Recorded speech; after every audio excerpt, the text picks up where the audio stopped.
Share market crash, रुपया गिर रहा, सोना चांदी डाउन। महीने भर में 45 लाख करोड़ का नुकसान कहां जाकर रुकेगा? देखिए, देखते देखते ईरान युद्ध को 1 महीना हो गया और इस महीने भर में दुनिया भर में लोगों को नुकसान हो रहा है। आज भी मार्केट क्रैश हो रहे हैं, पैसा डूबता चला जा रहा है, तेल के दाम किसी के संभाले नहीं संभल रहे, दुनिया भर के देश एनर्जी क्राइसिस से जूझ रहे हैं। कहीं कहीं तो एनर्जी लॉकडाउन लग चुका है, बूंद बूंद फ्यूल बचाने की जंग चल रही है और बहुत सारे देशों में ऐसी स्थिति है। इस तरह के क्राइसिस में भारत अछूता तो नहीं रह सकता, तो भारत पर भी इंपैक्ट पड़ रहा है। सरकार कह रही है कि दूसरे देशों से भारत बेहतर स्थिति में, पेट्रोल डीजल सिलेंडर की कोई दिक्कत नहीं है, लेकिन इंडी गठबंधन के नेता लगातार सरकार से सवाल पूछ रहे हैं। विपक्ष कह रहा है कि हालात जैसे भी हैं, इस पर संसद में चर्चा कराइए।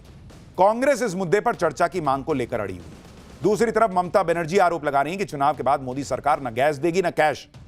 तेल और युद्ध को लेकर कैसे पॉलिटिक्स हो रही है, कौन क्या क्या कह रहा है, पीएम मोदी ने कांग्रेस पर कैसे पलटवार किया है, गिरते रुपये की सच्चाई क्या है। एक तरफ पेट्रोल डीजल सिलेंडर को लेकर डर है, उधर शेयर मार्केट और अर्थव्यवस्था की हालत को लेकर भी डर है। मार्केट आज फिर भयंकर गिरा है, निवेशकों के करोड़ों रुपए डूब गए हैं, रुपए में ऐतिहासिक गिरावट आई है। इस सब के बारे में आज आपको बताऊंगा। सरकार क्या अपडेट दे रही है, समंदर के रास्ते कितने टन एलपीजी के जहाज आ रहे हैं, केरोसिन को लेकर सरकार क्या कह रही है, दुनिया के बाकी देशों में क्या हालात हैं, पाकिस्तान में कैसे हाहाकार मच गया है, भारत के लिए एक अच्छी खबर क्या आई है, सब बताऊंगा। लेकिन पहले एक झलक देखिए।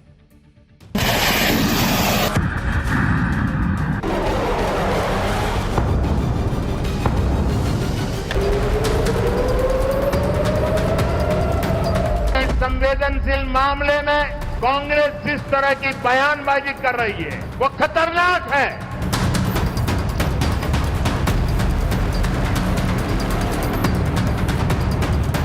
ये जो पश्चिम एशिया की परिस्थिति है, एलपीजी का क्राइसिस है, कच्चे तेल का क्राइसिस है, फर्टिलाइजर का क्राइसिस है, इसके ऊपर चर्चा होनी चाहिए हाउस में। कांग्रेस चाहती है कि खाड़ी देशों में रहने वाले करीब 1 करोड़ भारतीयों की जिंदगी खतरे में पड़ जाए।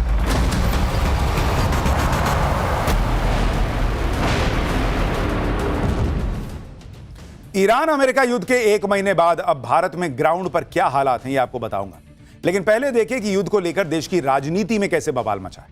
लोकसभा में आज युद्ध के हालात पर चर्चा की मांग को लेकर हंगामा हुआ। कांग्रेस की सांसद प्रियंका वाड्रा और मनीष तिवारी ने क्या कहा है, पहले सुनिए एक बार। ये जो पश्चिम एशिया की परिस्थिति है, एलपीजी का क्राइसिस है, कच्चे तेल का क्राइसिस है, फर्टिलाइजर का क्राइसिस है, इसके ऊपर चर्चा होनी चाहिए हाउस में। पटल पर रखे जा। हम लोग डिबेट मांग रहे हैं वेस्ट एशिया में जो जंग हो रहा है उस पर, क्योंकि पूरा देश संकट में है। आप सब जानते हैं कि आज गैस सिलेंडर की कितनी कीमत हो गई है और मुश्किल और संकट आ रहा है और भी। तो हम लोग डिस्कशन चाहते हैं, तो आशा है कि सरकार डिस्कशन कराएगी। विपक्ष युद्ध के हालात पर चर्चा की मांग कर रहा है। सरकार कह रही है कि वो लगातार विपक्ष के संपर्क में, प्रधानमंत्री मोदी खुद बयान दे चुके हैं, इसलिए अभी संसद में जो चीजें तय हैं उस पर बात होनी चाहिए। इसी को लेकर संग्राम छिड़ा हुआ है।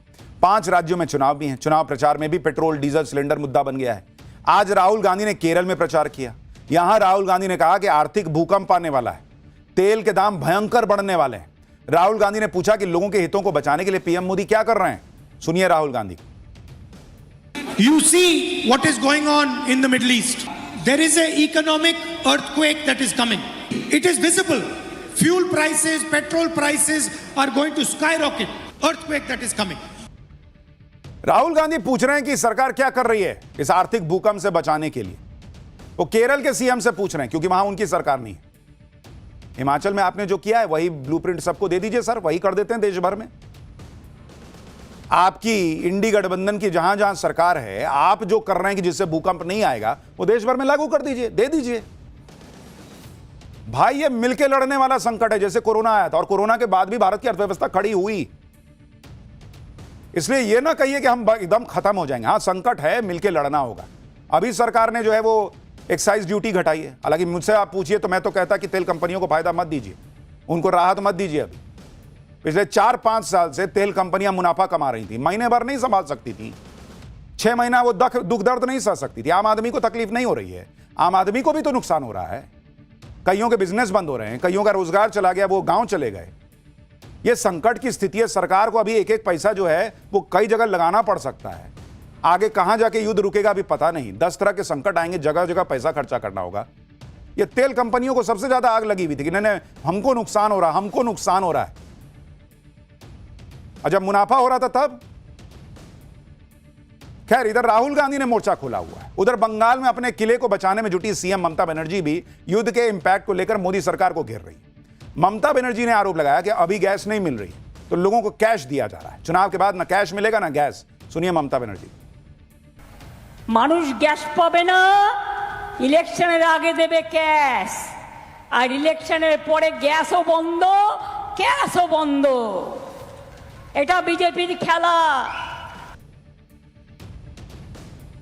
यानी यहां संकट के बीच तेल और गैस को लेकर, सिलेंडर को लेकर भयंकर पॉलिटिक्स भी शुरू हो गई। इधर इंडी गठबंधन पीएम मोदी को घेर रहा है, पेट्रोल सिलेंडर को लेकर सवाल उठा रहा है, डिप्लोमेसी में पाकिस्तान के रोल को लेकर सवाल हो रहे हैं।